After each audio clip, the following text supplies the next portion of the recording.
তোমরাও যদি ফাতেমা ওমরের সাথে ইসলাম শিখতে চাও তাহলে এক্ষুনি আমাদের চ্যানেলটি সাবস্ক্রাইব করে দাও। রসুলপুর মহল্লায় অনেক আয়োজন চলছে, কেননা কাল শবে বরাত, তাই আজ থেকে সবাই প্রস্তুতি নিচ্ছে। মহল্লার মহিলারা এই বিষয়ে কথা বলছিল। তখন মাইসার মা হালিমা বলল, ভাবি, কাল তো শবে বরাত, ভাবছি কাল গরুর গোশত, খিচুড়ি আর রুটি হালুয়া রান্না করব। আপনার ভাইও আমাকে এগুলোই রান্না করতে বলেছেন। আবার আমার মেয়েটাও খিচুড়ি, গরুর মাংস ভীষণ পছন্দ করে। আমারও তো অনেক কিছু করার ইচ্ছা ছিল ভাবি, কিন্তু টাকা টানাটানি। তবুও যতটুকু আছে ততটুকু দিয়ে কিছু একটা করব ইনশাল্লাহ।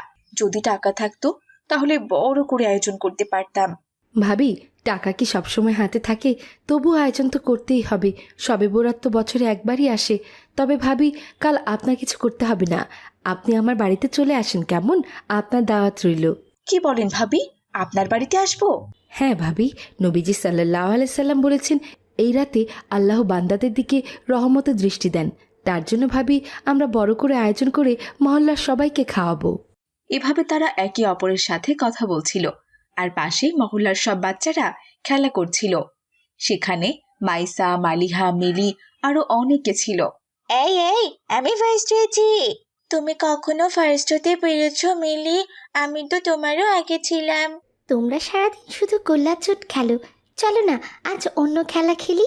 এই খেলা আমার আর ভালো লাগছে না, কি বলো মাইশা? হ্যাঁ, আমরা একটা নতুন খেলা খেলতে পারি।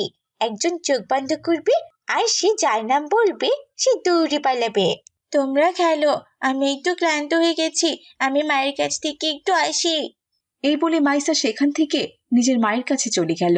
হালিমা ও জামিলাকে শবে বরাত নিয়ে কথা বলতে দেখে মাইসা বলল, মা, ও মা, শবে বরাত মানে কি গো?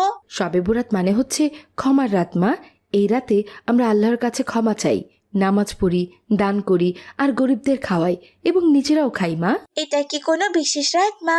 এই রাতে কি করা হয়? হ্যাঁ মা, রাসূলুল্লাহ সাল্লাল্লাহু আলাইহি সাল্লাম বলেছেন, শবে বরাতের রাতে আল্লাহ দুনিয়ার আকাশে নেমে আসেন এবং যে বান্দা ক্ষমা চান এমন বান্দাদের তিনি ক্ষমা করে দেন। সুবহানাল্লাহ, তাহলে তো আমাদেরও কিছু দান করা উচিত, তাই না মা? দান তো করাই উচিত মাইসা, পাশাপাশি আমাদের বেশি বেশি ইবাদতও করা উচিত। ঠিক আছে, আমি এখন চললাম ভাবি। ঠিক আছে ভাবি, কালকে ঠিক সময় চলে আসবেন কিন্তু। এই বলে জামিলা সেখান থেকে চলে গেল। জামিলা চলে যাওয়ার পর মাইসা তার মাকে জিজ্ঞেস করলো, কালকে কি কি রান্না করবে মা? কালকে কি আমরা নতুন কিছু খাবো? হ্যাঁ মা মায়েশা, কালকে খিচুড়ি, গরুর মাংস ও হালুয়া রুটি রান্না করব। কালকের দিনটাও আমাদের জন্য ঈদের মতো একটু উৎসব হবে মা। সবাই আমাদের এখানে খাওয়া দাওয়া করবে মা। সত্যি মা, কি মজা! তাহলে তো দারুণ মজা হবে মা। আমি একটু মহল্লার বাকি বাচ্চাদের জানিয়ে দিচ্ছি। হ্যাঁ মা, দাও। পরদিন সকালে পুরো মহল্লায় ব্যস্ততা লেগে গেছে। বাচ্চারা দল বেঁধে রাস্তা, উঠোন, মসজিদের চারপাশ ঝাড়ু দিচ্ছে, শুকনো পাতা সরাচ্ছে, আর মায়েরা হালুয়া, রুটি, খিচুড়ি, মাংস রান্না করছে। এখানে কত ধুলো, কিন্তু জায়গাটা পরিষ্কার হলে অনেক সুন্দর লাগবে ইনশাআল্লাহ। আমরা সবাই মিলে পরিষ্কার করে ফেলবো খুব তাড়াতাড়ি। আরে না, আরেকটু বাকি আছে। মসজিদের সামনে অনেক পাতা পড়ে আছে, সেগুলোও তো পরিষ্কার করতে হবে। না, ওদিকে ছেলেরা কাজ করছে, ওদিকে আমরা যাব না। দেখো সবাই, আমাদের মহল্লাটা একেবারে চকচক করছে, তাই না? মাইসা সেখানে দাঁড়িয়ে কথা বলছিল। এমন সময় মহল্লার দুষ্টু ছেলে বল্টু আর বুলেট সেখানে এলো। তাদের এমন কাজ করতে দেখে বল্টু আর বুলেট হাসাহাসি করছিল। আরে, এরা পাগল হয়ে গেছে নাকি? কেউ রাস্তা ঝাড়ু দিচ্ছে, আবার কেউ পরিষ্কার করছে। শবে বরাত তো মাত্র একটা রাতের ব্যাপার, এত কাজ করার কি দরকার আছে? আমি বুঝি না। কি বললে তোমরা? এই পরিষ্কার পরিচ্ছন্নতার দরকার আছে? তোমরা জানো না ইসলাম আমাদের সবসময় পরিচ্ছন্নতা বজায় রাখতে বলে? হ্যাঁ, নবীজি সাল্লাল্লাহু আলাইহি সাল্লাম বলেছেন, পরিচ্ছন্নতা ঈমানের অঙ্গ। আরে, বেশি জ্ঞান দিতে এসো না তো তোমরা। শবে বরাত মানে তো শুধু নামাজ পড়া আর হালুয়া রুটি আর খিচুড়ি মাংস খাওয়া, সেটাই আমরা জানি। না, তোমরা ভুল জানো। এই রাতে আল্লাহ আমাদের ক্ষমা করেন, আর ভালো কাজ করলে আল্লাহ খুশি হন। এমন সময় সেখান দিয়ে ইমাম সাহেব বাড়ি যাচ্ছিলেন। তিনি বাচ্চাদের কাছে বল্টু ও বুলেটকে দেখে এগিয়ে এলেন। মাশাআল্লাহ, তোমরা সবাই খুব ভালো কাজ করেছো। আল্লাহ নিশ্চয়ই এতে অনেক খুশি হবে। কিন্তু বল্টু, বুলেট, তোমরা এখানে কি করছো? হুজুর, দেখেছেন এই পাগলদের অবস্থা? শবে বরাত মানে তো রাতে নামাজ পড়া আর খাওয়া দাওয়া করা, তাই না? আর খামাখা এরা কষ্ট করছে। এরা কি বোকা দেখেন হুজুর, সে কথাই আমি ওদের বোঝাচ্ছিলাম। কি বললে? শবে বারাত মানে শুধু নামাজ পড়া আর খাওয়া? তোমরা কি জানো শবে বারাত শুধু কেবল ইবাদতের রাত নয়, এটি মহান বরকতময় রাতও বটে। তোমাদেরকে এই রাত সম্পর্কে পরিপূর্ণভাবে জানতে হবে। তোমরা তো কিছুই জানো না দেখছি। হ্যাঁ হুজুর, আমি আমার মায়ের কাছ থেকে শুনেছি। হ্যাঁ, আমরা নামাজ পড়তে তো রাজি, কিন্তু কোনো কাজ করতে পারবো না। আমরা শুধু নামাজ পড়বো আর খাবো। হ্যাঁ, বল্টু ঠিক বলেছে। আমরা বড়শিতে যাব, হালুয়া রুটি আর খিচুড়ি খাবো। এসব তোমাদের ভুল বল্টু।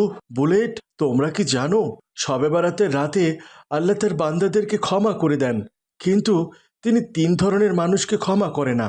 1, যিনি অহংকারী। 2, যার আত্মীয়তার সম্পর্ক ছিন্ন করার অভ্যেস রয়েছে। আর 3, যিনি অন্যের কোনো উপকারেই আসে না। হুজুরের এমন কথা শুনে বল্টু বুলেট একে অপরের দিকে তাকালো। তারা মনে মনে চিন্তা করলো, কোথাও তারা এই দলের অন্তর্ভুক্ত নয় তো। এরপর তারা নিজেদের ভুল বুঝতে পারলো এবং চুপচাপ সেখান থেকে চলে গেল। বল্টু বুলেট চলে যাওয়ার পর সবাই চুপ করে রইল। ইমাম সাহেব তখন দীর্ঘশ্বাস ফেলে বললেন, দেখো, কেউ যদি ভুল জেনেও আল্লাহর পথে ফিরে আসতে না চায়, তাহলে তাকে জোর করে আনা যায় না। কিন্তু আমাদের দায়িত্ব হলো সত্যটা বলা। আল্লাহ আমাদের নিয়ত দেখেন।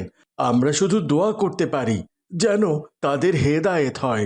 যাই, আমি এখন বাড়ি যাই। কিছুক্ষণ পরেই তো আয়োজন শুরু হয়ে যাবে। এই বলে ইমাম সাহেবও সেখান থেকে চলে গেলেন। মহল্লা জুড়ে এক উৎসবের আমেজ।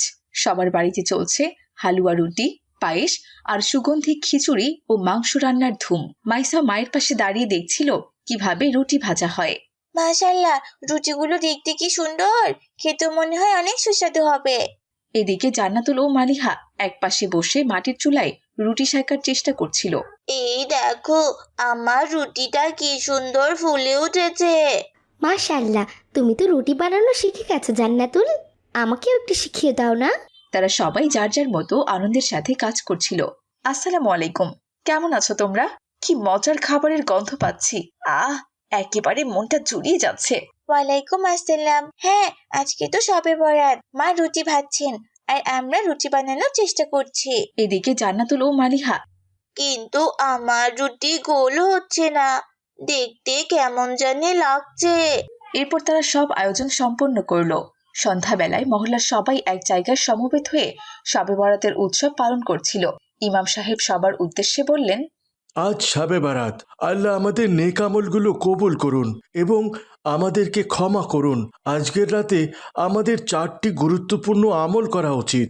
1, নামাজ এবং দোয়া। এই রাতে বেশি বেশি ইবাদত করা উচিত। 2, ক্ষমা চাওয়া।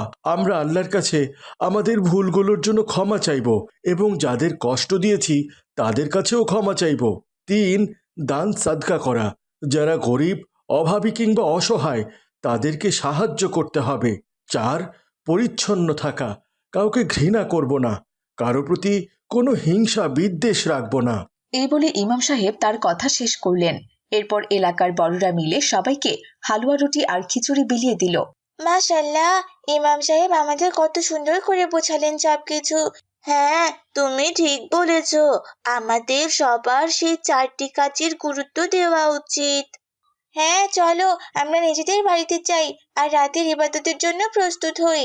এই বলে মাইসা ও জান্নাতুল তাদের বাড়ির দিকে রওনা দিল।